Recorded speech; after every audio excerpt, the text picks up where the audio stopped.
반갑습니다. 안녕하세요. 네, 저는 일산에 있는 넘어서 교회 안혜영 목사입니다. 제 이름 외우기가 좀 쉬워요. 안혜영. 네, 만나서 너무 반갑고요. 계획교회 네트워크에 이렇게 매년마다 강단 교류가 있습니다. 저는 솔직히 대한민국 공동체 교회 설교는 처음이거든요. 그래서 너무 반갑고요. 아마 임직식 있을 때 제가 못 와봐서 정말 새로운 것 같습니다.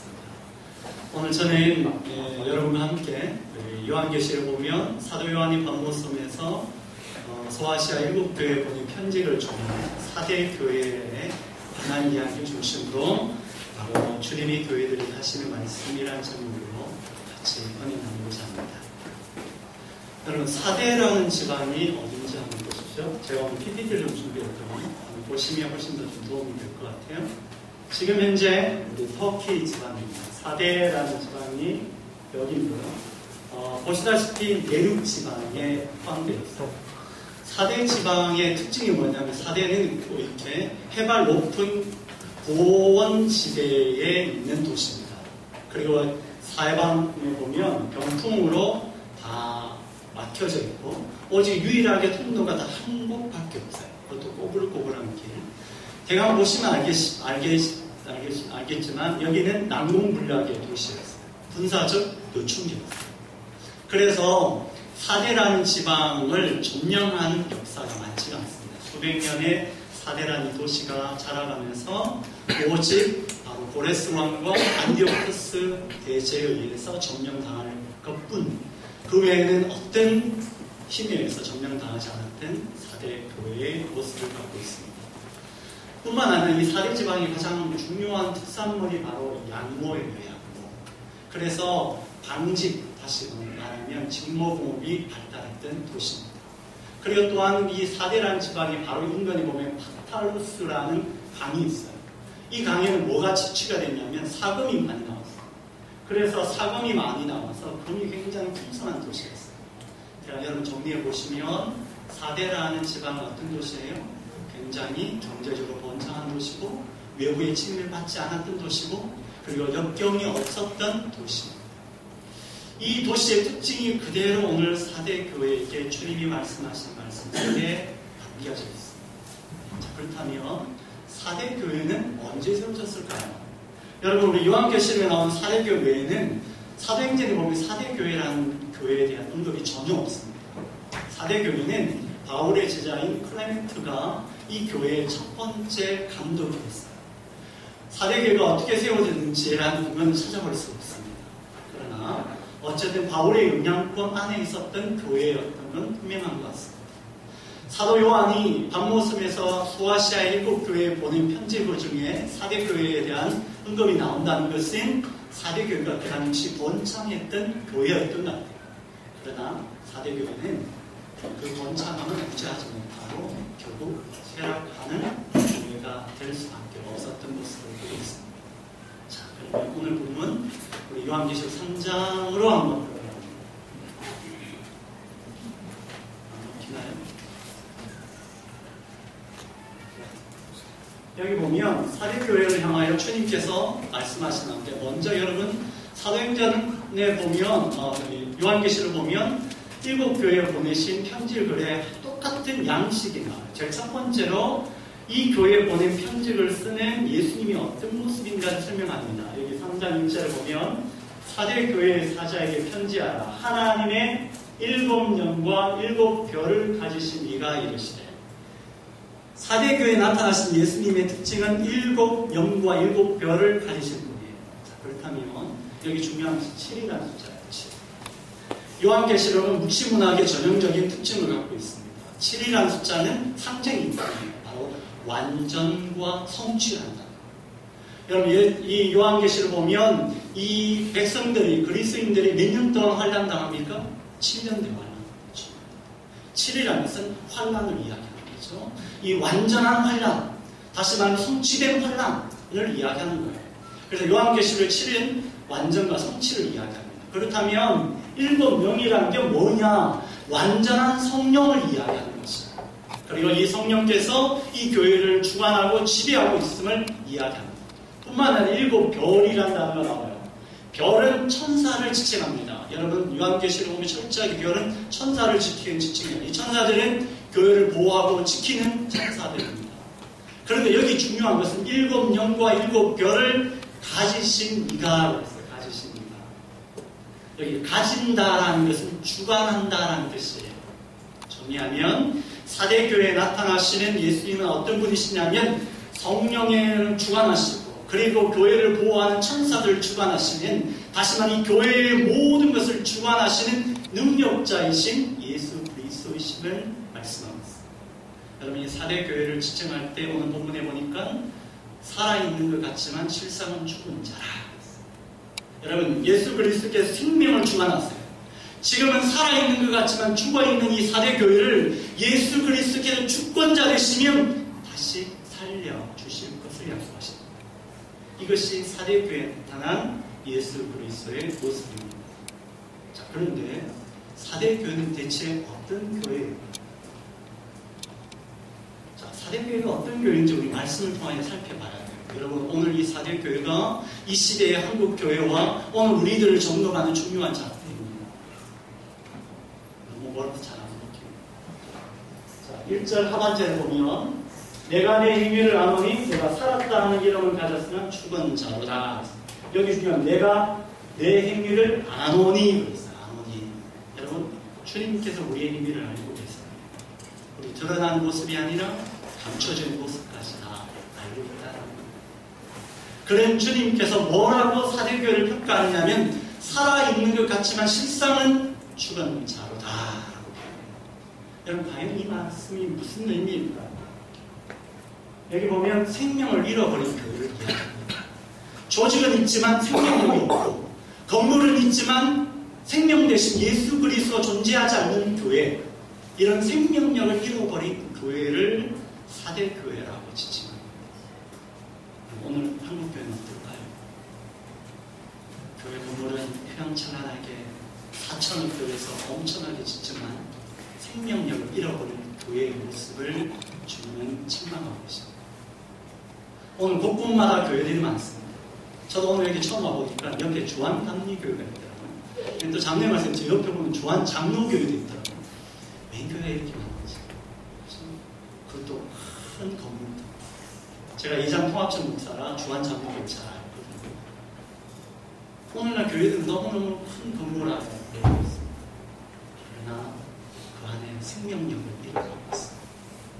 마치 사대교회처럼 살아있는 것 같다고 말하지만 실상은 죽은 자로 살아가는 것이죠.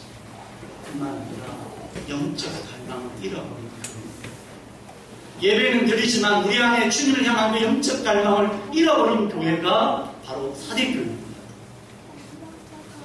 우리는 종종 착각합니다. 우리 개혁교회 네트워크 건강한 교회를 지향하는 교회들의 연합입니다. 오늘 저는 여러분이 조금 좀 도발적인 질문을 해요. 여러분 더한 공동체 교회가 건강하다고 여러분의 개인이 건강한 것을 담보하지는 않습니다. 착각하지 마십시오.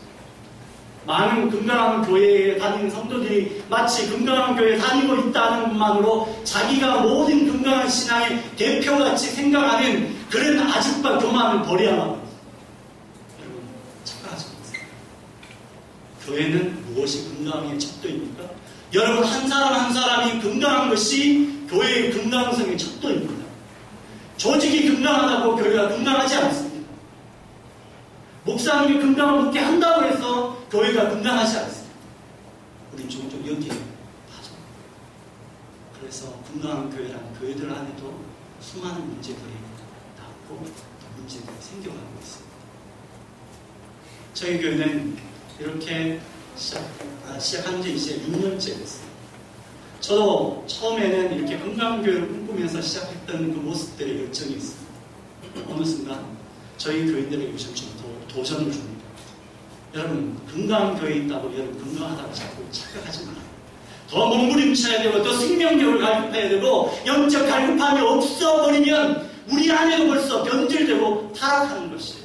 사대교회처럼 살아있는 것 같지만 남들 볼 때는 멋진 교회 같지만 남들 볼 때는 더한 공동체가 잘 나가는 교회 같지만 실상 안에는 변질될 수 있는 있는 여지들이 있는 거예요. 그래서 우리는 뭐 해야 돼요? 깨어있어요. 그래서 우리는 늘 긴장감을 놓쳐서는 안 되는 거예요. 우리 안에 생명력을 잃어버리면 어느 순간 우리는 변질됩니다. 여러분에게 제가 묻습니다. 여러분 오늘 이 자리에 오시기까지 어떤 기대로 여기 와 앉아있어요? 그냥 주일이니까? 안 가면 내 자리 비니까? 그렇게 오십니까? 우리 안에 어느 순간 신앙이라는 것이 주일의 예배가 마치 관습과 습관화되어 버린 거예요. 그런 것들을 여러분 벗어나기 위해서 여기 와 있는 거잖아요. 그렇게 살지 않기 위해서 여러분 결단하고 이 부족하고 열악한 환경 속에 더한 공동체 교회에 오신 거잖아요. 우리 그 초심을 잃어버려서는 안 되는 거예요. 사대교회죠. 주님은 우리에게 말씀하십니다. 살아있는 것 같지만 죽은 교회는 생명력을 잃어버린 교회고 영적 갈급함을 잃어버린 교회. 그 교회는 결국에는 영향력을 상실한 교회입니다. 한번은 보시죠. 왜 이런 영향력을 상실한 교회일까요? 고난과 핍박이 없었기 때문에. 사대교회는 어떤 핍박과 역경이 없었어요. 그래서 그들은 안일에 빠지는 거예요. 여러분 고난과 핍박이 바울이 말했듯이 그것이 바로 축복입니다. 왜요? 그 고난과 핍박으로 인하여 우리를 자신을 돌아보고 늘 성찬할 수 있는 출발이기 때문입니다. 저희 교회는 학교 강당을 빌려서 예배드리고 있습니다. 그리고 또 사립학교가 아닌 공립학교입니다. 저희 교회는 지금 교회를 시작한 지 5년 됐는데 예배 장소만 3번 옮겼습니다. 올 2월 말에 다시 1년 연장했습니다. 저희는 보통 보니까 2년에 한 번씩 교회 장소를 옮겼습니다. 작년 2월 말에 저희는 초등학교 강당에서 옮겼습니다. 왜냐하면 교장 선생님이 바뀌었어요. 통보받고 옮기는데요. 저희들 갈 데가 없는 거예요. 여러분 2주 동안 예배 장소가 없어서 지금 또 돌아서 생각했어요. 다음 주에 어디 모입니다 한 다음에 광고를 못했어요. 그때 정말 힘들었어요. 많이 울었고요. 힘들었어요. 그러면서 많은 생각이 들어요. 왜 이 길을 꼭 가야만 하는가? 건물 하나 만들어내고 건물 하나 빌리면 충분히 가능한데 저희는 그 길을 선택하지 않았습니다. 근데 너무 고마워서 저희 교회 목사님들이 그날 토요일 날 저를 불렀어요. 목사님하고 같이 식사하자. 목사님 다 모여서 하는 말이 목사님 너무 힘들다고 생각하지 마세요. 여러분 그분들은 기존 교회 다녔던 분들이세요. 건물의 신앙으로 그들의 평생을 살아왔던 분이 저와 함께 넘어서 5년을 보냈어요. 그리고 그분들이 저를 부르고 말씀하시고 목사님 우리는 길거리에서도 예배 드릴 준비가 되어 있습니다. 걱정하지 마시고 당장 예배장도 못 구하면 우리 길거리에서 예배 드립시다. 제가 굉장히 행복했어요. 참 5년의 목회 남은 목사 참 힘들었지만 보람이 그 고난 역경 때문에 저희는 여기 와 있어요.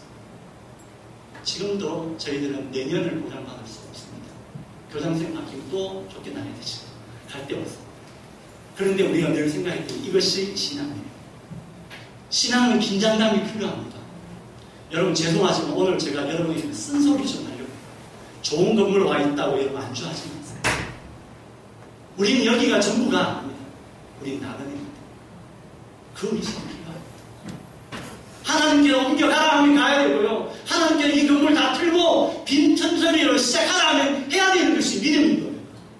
우리 안에 어느 순간 좋은 건물 갖고 좋은 공간 생기다 보면 안주하는 거예요. 그러면 타락하는 거예요.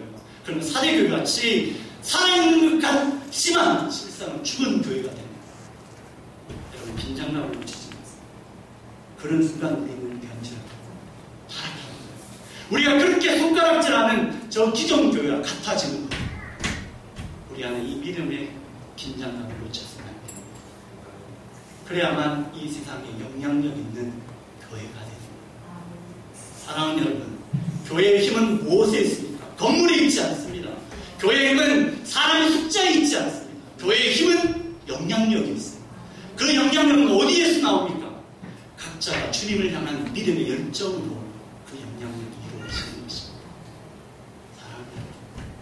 사랑하는 공동체 교회가 살아있는 것 같지만 죽은 교회가 아니라 남들 볼 때는 지나가면서 간판 하나 없는 도저히 교회 같지 않는 교회 같지만 살아있는 교회가 될 수 있기를 바랍니다. 길을 가야 됩니다. 이 길을 가기 위해서 우리 모여 있습니다. 건강한 교회를 꿈꾸기 위해서 힘든 길, 외로운 길, 좁은 길을 가기 위해서 개혁교회 네트워크라는 이름으로 저희들이 모여 있습니다. 자, 이렇게 돌아보면 정말 힘들게 목회하시는 분들 참 많습니다. 제가 요즘 참 감사해요.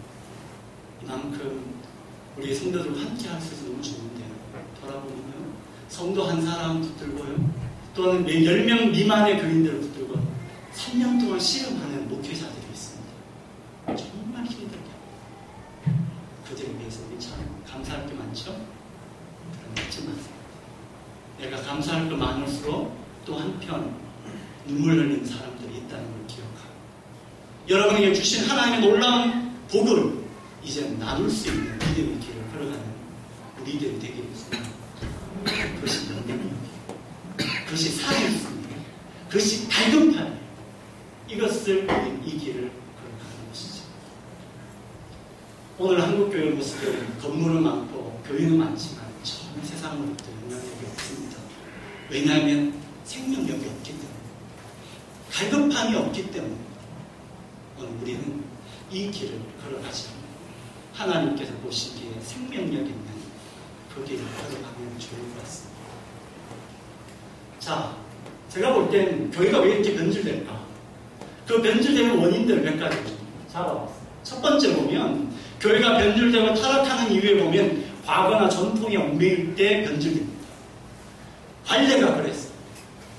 제가 저희 교회 저는 예장통합청 목사라서요. 저희 교단에 처음에 교회를 시작하고 설립 신고서를 냈어요. 교단. 그런데 설립 신고서가 안 된다는 거예요. 달려요. 왜? 건물이 없었어요. 저희 교회는 저희 집에서 시작했고요. 그리고 예배 장소는 학교 음악실에서 예배 시작했거든요. 그런데 시찰에 있는 목사님들이 우리 교회 서류를 보고 안 된다는 거예요. 왜 안 되냐고 그랬어요. 건물이 없어서 상가 임대차 계약서 가져오라. 제가 시찰에 있는 목사님하고 싸웠어요. 제가 이렇게 부드러운 남자인 것 같지만 제가 어깨 무색했거든요. 아니 왜 안 되냐고 제가 물었어요. 교회의 정의가 뭐냐? 목사님 이야기해 보시죠. 교회는 성도들의 모임이 교회지 않냐? 사람이 있으면 교회지 무슨 건물이 교회냐? 성경 어디에 건물이 상가 임대차 계약서 있어야 교회에 등록된다고 그 법이 있냐 말해보라고 했어요. 그러니까 그분들이 하는 말이 뭔지 아세요? 관례래요. 과거와 전통이 얽매이면 교회는 타락합니다. 제가 이겼겠어요? 졌겠어요? 이겼으니까 교회 등록했죠. 우리 노예가 우리 예장통합지체의 노예 용천노인데요. 교회가 350개가 모여있는 노예예요. 굉장히 큰 노예예요. 근데 처음으로 건물 없이 시작한 첫 이루입니다. 여러분들 과거와 전통이 얽매일 때는 교회가 타락합니다. 두 번째는 뭔지 아세요? 생명적인 것보다 형식적인 것에 얽매일 때 교회는 타락합니다. 조직의 논리가 앞서고요.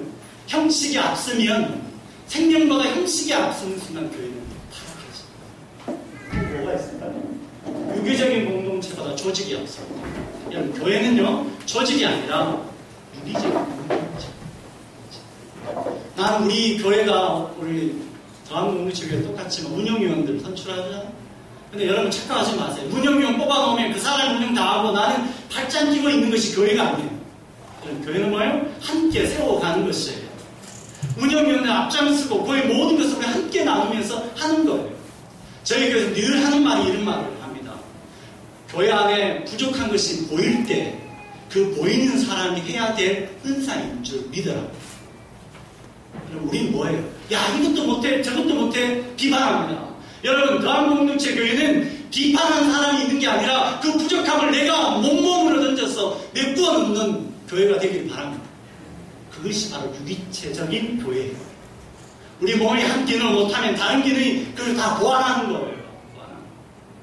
이런 교회가 살아있고 생명력이. 네 번째는 하나님보다 물질의 가치를 더 중요시 여길 때 교회는 타락합니다. 돈의 가치, 물질의 가치를 더 빠집니다. 이건 우리 한국교회가 너무나 많은 문제점 속에 있습니다. 마지막 다섯 번째, 주님의 재림을 모시기 재능을 사모하기보다 현실의 삶이 급급할 때. 사랑하는 여러분, 초대교회는 매주일 예배 끝날 때마다 마라나타라고 인사했습니다. 주 예수여 어서 오시옵소서. 어느 순간 우리에게는 이 종말론적인 신앙을 잃어버렸어요. 주님, 우리 아들 장가 보내고 나서 오세요. 주님, 내가 퇴직하고 좀 놀고 나서 오세요. 여러분, 우리 안에 그 마음이 있는 거예요. 취업하고 나서, 결혼 한번 해보고 나서, 주님의 죄를 사모하는 마음이 점점 식어질 거예요. 사랑하는 여러분, 그 순간 우리 변절합니다. 우리의 삶이 늘 종말론적인 믿음, 주님의 오심을 사모하는 마음으로 매 순간순간을 살아갈 때 우리 삶이 온전한 믿음의 길을 갈 수 있는 것입니다. 이 타락의 원인들 5가지를 기억하고 우리 안에 이 복음의 본질을 어떻게 유지할 건가, 여러분 늘 긴장감을 찾아가시고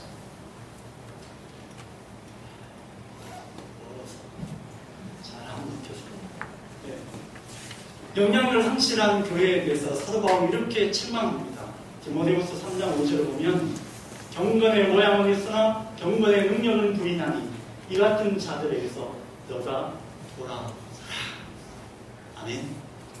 돌아서십시오. 경건의 모양만 있고 능력이 없는 삶이 아니다. 더한 공동체 교회는 정말 경건의 능력으로 충만한 교회가 될 수 있길 바랍니다.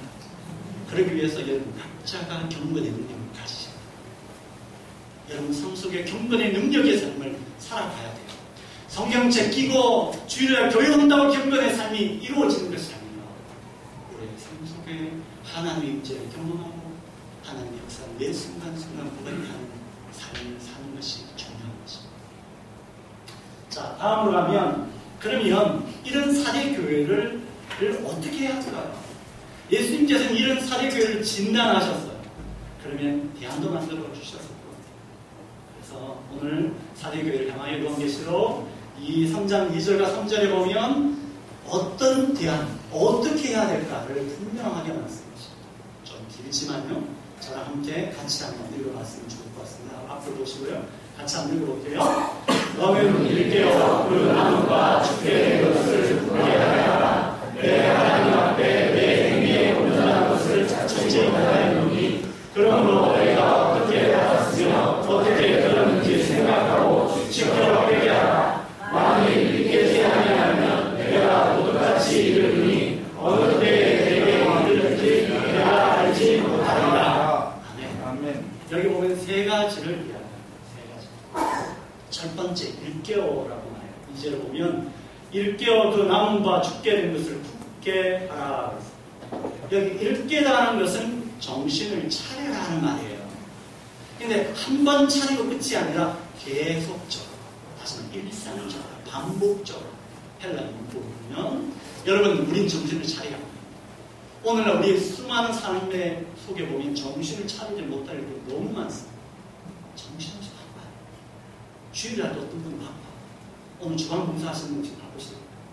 밥을 해놨는데 저 밥이 잘 될까? 맛있을까? 정신 차리십시오. 지금 그 걱정할 게 아니라 여기 집중하세요.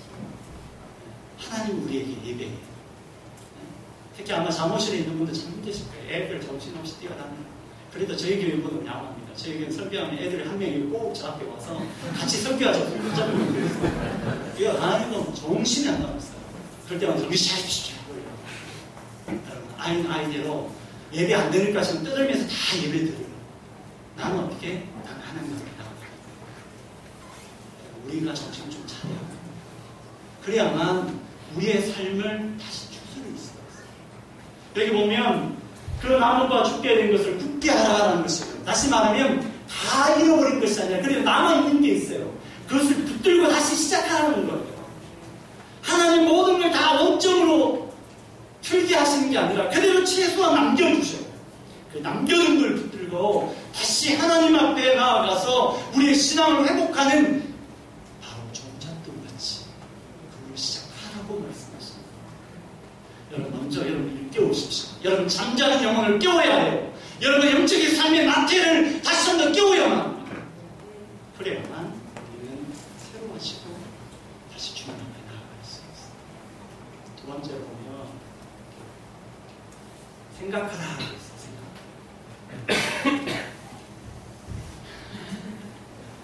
3절에 보면 너가 어떻게 받았으며 어떻게 들었는지 생각하고 생각하라. 이 생각하고라는 헬라 단어가 아주 재밌습니다. 항상 상태를 되돌아보다라는 뜻이에요. 되돌아보는 거예요. 그냥 몽상하라는 뜻이 아니라 뒤집어 보는 거죠. 여러분 한번 뒤집어 보십시오. 여러분 그런 인생 경험을 참 뒤집어 보세요. 어디에서 문제가 생겼는지, 무엇에 문제가 있는지. 신앙은 자기 성찰에서부터 출발합니다. 여러분 오늘 주일날 이 자리에 오셨으면 우리가 참회의 기도를 통해서 또한 우리의 이 예배를 통하여 우리의 삶의 한 주간을 뒤집어 봐야 돼요. 그러면서 우리의 삶이 어디에서 뭔가 문제가 있고 어떤 부분에서 정말 잘못되었는지 찾으셔야 돼요. 오늘날 교회 다니는 사람은 자기 성찰을 잃어버리고 있어요. 불교 다니는 사람은 너무 잘해요. 참선하다 보면 앉아서 참선하면 자기를 뒤집어 보기는 하는데요. 교회 다니는 사람들은 그런 게 없어요. 오늘날 개신교가 잃어버린 것이 바로 여기 생각이에요. 뒤집어 보는 거예요. 깊이 자신의 삶을 성찰하는 것입니다. 오늘 이 시간 여러분이 한 주간 삶을 성찰해 보십시오. 무엇이 잘못되는지, 어떤 부분에서 거슬러졌는지 찾으셔야 합니다. 그럴 때 우리의 삶은 돌아갈 수 있어요. 다음 교회가 처음 세워진 목적을 여러분 다시 한번 기억해 보세요. 다음 공동체 교회가 처음 시작했던 그 목적을 다시 한번 더 기억하며 우리가 잘 가고 있는지 자신을 계속해서 점검하셔야 합니다. 점검하셔야 합니다. 이 과정을 통해서 우리 늘 새로워지고 나아갈 수 있어요. 어느 순간 우리는 이만큼 했으면 잘하고 있다고 안주할 수 있어요. 여러분 안주는 곧 타락입니다. 퇴步. 늘 우리를 점검하고 돌아보는 시간입니다. 그리고 세 번째로 보면 지켜, 회개하라고 이야기했어요. 지켜, 회개하라. 여러분 회개라는 단어는 메타노이아라는 단어예요. 히브리어에는 슈브라는 단어가 있었어요. 이 슈브라는 말은 돌이키다. 다시 말하면 돌이키는 것은 뉘우침과 달라요. 여러분 자꾸 오늘날 현대 그리스도인들이 회개하라 하면 마치 뉘우침의 영역으로 머물러요. 여러분 회개는 구체적인 행동이 따라야 돼요. 한 주간 삶을 돌아보고 내 자신을 성찰하고 잘못된 것이 있다면 하나님 앞에 회개한다는 것은 돌이키는 거예요. 돌아서셔야 돼요. 이것이 회개입니다. 주님께서는 우리에게 지켜 회개하라고 합니다. 왜냐하면 회개하지 않으면 하나님께서 심판하시기 때문이에요. 오늘 성경에 보면 만일 너희가 회개하지 않으면 만일 일깨지 아니하면 내가 도둑같이 이르리니 어느 때에 내게 이르는지 내가 알지 못하리라 하셨어요. 우리가 다시 회개하지 않으면 주님께서 분명히 심판하실 때가 있습니다. 우리는 그것이 기억하고 매 순간 우리의 삶을 돌이켜 나아가야 합니다. 이런 것을 통하여 주님께서는 이 사대교회가 지켜 회개하고 생각하고 그리고 일깨움을 통하여 바른 믿음의 길을 가기를 원하셨어요. 그런데 너무 신기한 것이 하나씩 있어요. 사대교회를 향하여 예수님께서 기대가 있었어요. 어떤 기대가 있느냐. 사대교회는 칭찬이 없는 7교회죠. 유일한 교회예요. 이 사대교회를 책망하시면서 주님께서는 사대교회를 향한 기대를 갖고 있어요. 여기 4절과 5절에 그러나 사대의 그 옷을 더럽히지 아니한 자 몇 명이 내게에서 흰 옷을 입고 나와 함께 다니리니 그들은 합당한 자인 영구라. 이기는 자는 이와 같이 흰 옷을 입을 것이요 내가 그 이름을 생명책에서 결코 지우지 아니하고 그 이름을 내 아버지 앞과 그의 천사들 앞에서 시하리라. 주님께서 여기 보면 몇 명을 남겨주셨다. 여러분 이사야 60장 1절에 보면 6장 1절에 보면 우시아의 왕이 죽던 해에 있어요. 여러분 이사야는 남쪽 유다의 멸망의 시점의 선지자예요.